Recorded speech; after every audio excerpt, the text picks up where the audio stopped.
பழையன கழிதலும் புதியன புகழலும் வலுவல கால வகையினானே என்று சொல்லுவார்கள்.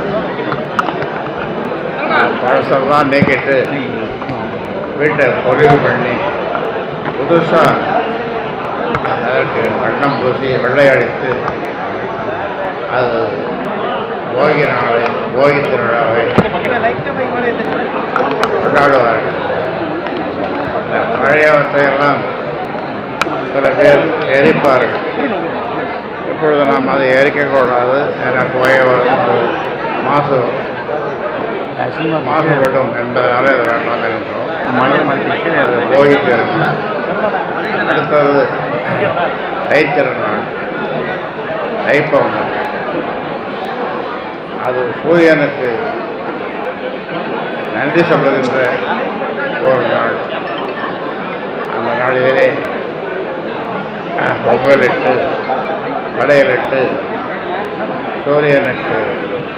சூரியனை வழிபடுகின்ற நாள். அதுதான் தை மாதத்தினுடைய முதல் நாள். பொதுவாக சொல்லுவார்கள், தை பிறந்தால் வழி பிறக்கும் என்று. அது வளமாகாத பிள்ளைகள் தை மாதம் எப்பொழுது வரும், அத்தை பொண்ணை கைப்பிடிப்போம், மாமன் மகனை கைப்பிடிப்போம் என்று காத்திருக்கின்ற அந்த நாள் தை திருநாள். தை பிறந்தால் வழி பிறக்கும் என்பதற்கு பல்வேறு உதாரணங்கள் சொல்லுவார்கள். ஆனாலும் இந்த உலகை காக்கின்ற நமக்கு முக்கியமான நாளாக அந்த தை முதல் நாள்.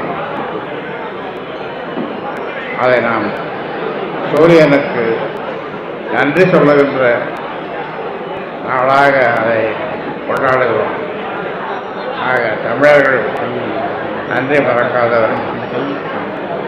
இரண்டாவது நாள் உழவனோடு கலந்து உழைத்து, உழவனும் உழைத்து காளைகளும் உழைத்து, அதே போன்று நமக்கு பால் கொடுக்கின்ற பசுக்கள் இவைகளுக்கு நன்றி சொல்கின்ற ஒரு திருநாள் தான் மாட்டுப்பொங்கல். அடுத்தது எல்லாமே நன்றி சொல்லுகின்ற திருநாளாக திகழ்வதை நீங்கள் பார்ப்பீர்கள். அடுத்தது 4ஆம் நாள் காணும் பொங்கல். நம்முடைய நண்பர்களை சொந்தங்களை அவர்கள் வந்து பார்க்க, இவர்கள் சென்று பார்க்க, நம்ம விசாரிக்க, விருந்து வைக்க.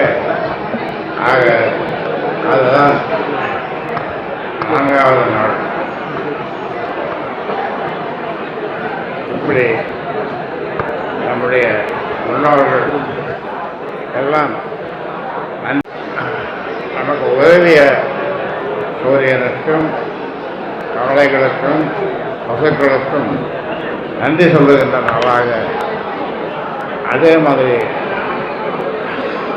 காணும் பொங்கல் ஒருவரை ஒருவர் பார்த்து மகிழ நல விசாரிக்க அது அந்த நாள்.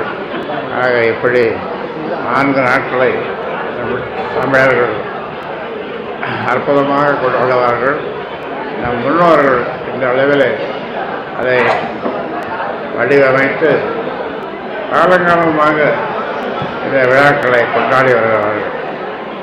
அந்த வகையில் இன்று போகி திருநாளிலே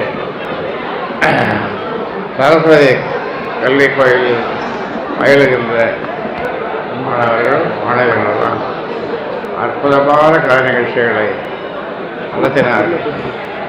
அந்த கலை நிகழ்ச்சிகளை நடத்திய அந்த பிள்ளைகளுக்கு என்னுடைய பாராட்டையும் வாழ்த்துக்களையும் தெரிவித்துக் கொள்கின்றேன்.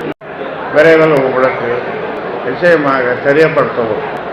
சென்னைக்கு போனீங்களே, பேச்சுவார்த்தை சுகமா முடிஞ்சாயா? நான் அதுக்காக போகல, பேச்சுவார்த்தைக்காக போகல. நன்றி.